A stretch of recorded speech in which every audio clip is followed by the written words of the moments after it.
Ya Allah, terima kasih Pak Ustadz atas tausiahnya. Kita lanjutkan lagi informasi lainnya. Ada informasi seorang guru madrasah di Bogor, Jawa Barat ditangkap setelah menjalankan bisnis investasi gelap bernilai puluhan miliar rupiah. Dalam menjalankan aksinya, korban dijanjikan mendapatkan keuntungan berlipat.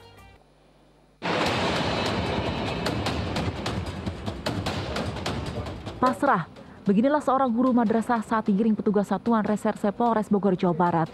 Pria 32 tahun ini ditangkap setelah meraup uang sebesar 23 miliar rupiah hasil dari investasi bodong. Tersangka membohongi ratusan korban untuk berinvestasi melalui koperasi ilegal yang ia buat, agar korban percaya dan mau berinvestasi. Tersangka mengumpulkan dana, kemudian diberikanlah satu reward berupa 40% dari dana yang diserahkan.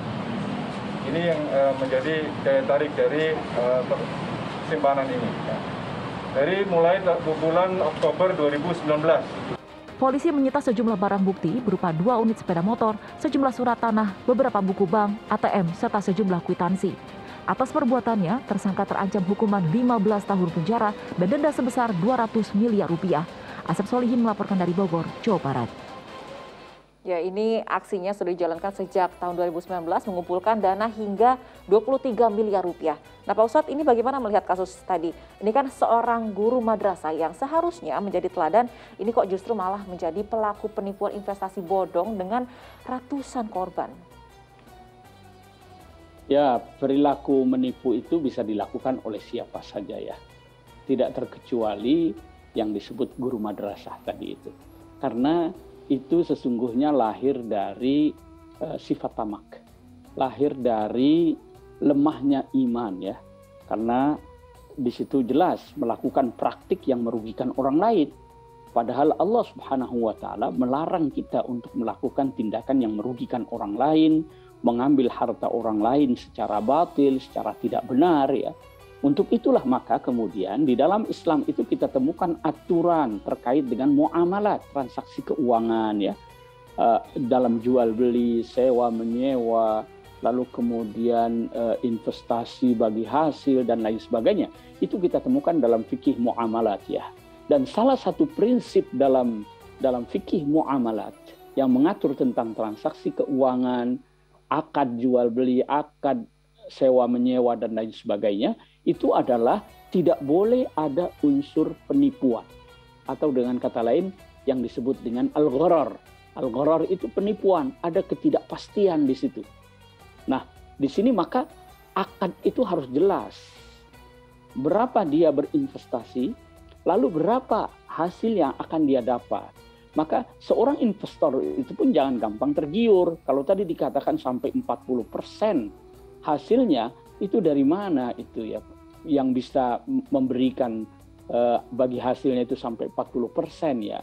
Itu bisa ditanyakan lah sebenarnya ke OJK atau ke orang-orang yang ahli, ada nggak investasi yang hasilnya sedemikian rupa gitu ya. Nah ini jelas ada unsur penipuannya, ada unsur ketidakjelasan di sini ya. Maka sekali lagi sangat penting ya bagi kita semua jangan mudah tergiur oleh iming-iming investasi hasil yang sangat menggiurkan, walaupun itu berlabel syariah atau agama atau dilakukan oleh seorang guru madrasah dan lain sebagainya. Jangan gampang tertipu oleh itu.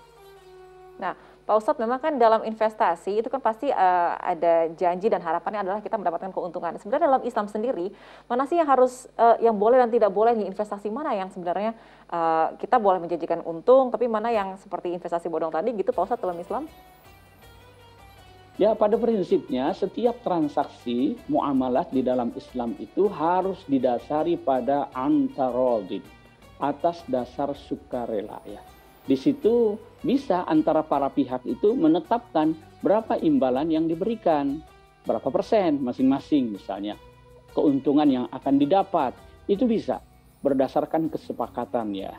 Hanya yang harus diwaspadai adalah ketika ada janji-janji yang rasanya kok tidak masuk akal, 40% itu bagaimana hitung-hitungannya gitu ya.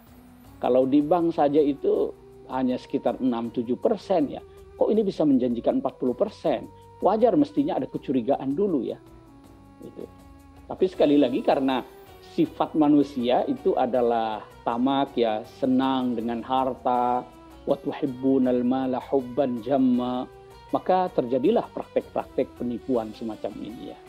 Ya, artinya ini ada standarnya begitu ya dalam investasi ya. Jadi kalau misalnya lebih dari standar itu harus patut dicurigai. Nah, Pak Ustadz, bagaimana sih ini kita sebagai manusia untuk menghindari sifat tamak?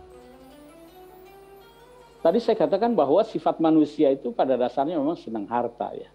Senang menumpuk kekayaan, itu wajar itu. Nah, yang tidak wajar adalah ketika kita menginginkan atau menghendaki apa yang ada pada milik orang lain. Di sini yang pertama adalah kita harus tanamkan dalam diri kita sifat bahwa Allah Subhanahu wa Ta'ala itu adalah Maha memberi rezeki. Allah sudah mengatur itu rezeki untuk setiap hambanya. Kita harus punya sikap qanaah. Qanaah itu adalah rela dan puas menerima, legowo dengan apa yang ditetapkan oleh Allah Subhanahu wa Ta'ala. Tentu sambil kita berusaha secara maksimal. Yang kedua, kita harus pandai-pandai mensyukuri nikmat Allah deh, sekecil apapun, seremeh apapun. Jangan anggap remeh itu nikmat yang Allah berikan kepada kita. Yang ada pada kita saja kita syukuri deh. Tidak usah pikirkan yang ada pada orang lain ya. Kemudian yang ketiga, saya kira kita juga perlu lebih peka, lebih empati kepada orang lain ya. Ini dalam arti bahwa ya, orang memiliki banyak harta itu ya karena dia adalah seorang pekerja keras dan lain sebagainya misalnya ya. Kita harus lebih peka, lebih berempati lah kepada orang lain ya, sehingga kita tidak punya perasaan untuk memiliki apa yang dimiliki oleh orang lain gitu ya. Itu saya kira beberapa hal yang bisa kita lakukan untuk menghindari sifat tamak gitu ya.